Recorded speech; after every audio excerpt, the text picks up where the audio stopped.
यहाँ पर देखो ये एक स्फीयर है जिसका मास है 50 kg का, और यहाँ पर कुछ इस सरफेस के ऊपर रखा गया है, और दो पॉइंट है, ए पॉइंट यहाँ पर है और बी पॉइंट यहाँ पर है। तो बोला ए और बी पे जो नॉर्मल डायरेक्शन फोर्स लग रहा है उसका वैल्यू निकालो। तो देखो सबसे पहली बात कि नॉर्मल डायरेक्शन फोर्स जो है वो इस डायरेक्शन में एन ए पॉइंट पर ऐसे लगेगा। इसका दो कंपोनेंट यहाँ और यहाँ टूटेगा, एक यहाँ आएगा और एक यहाँ आएगा। अब चूंकि ये ऐसे ले लो, यहाँ पे देखो ऐसे ले लेते हैं हम लोग, और एक वर्टिकल फोर्स इसका नीचे की तरफ एक्ट करेगा जो एम जी होगा। ठीक है, तो एम जी के साथ ये एंगल हम लोग को पता करना है। तो देखो ये 30 डिग्री है, तो ऑब्वियसली ये वाला 60 डिग्री होगा, और अगर ये 60 है तो ये 30 होगा, तो ये भी 30 डिग्री हो जाएगा। तो यहाँ पर ये एंगल 30 डिग्री बनने वाला है। तो ये हो जाएगा एन ए कॉस 30 डिग्री, और ये वाला हो जाएगा एन ए साइन 30 डिग्री।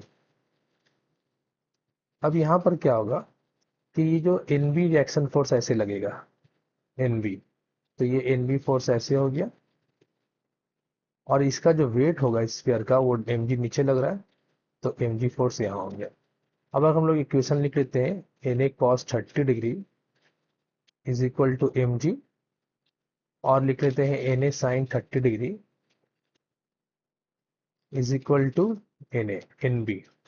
अब यहाँ पे एम जी का वैल्यू तो 500 न्यूटन है, 50 kg मास दिया हुआ, जी का वैल्यू 10 ले लेते हैं, एन ए, और ये साइन कॉस 30 डिग्री √3/2।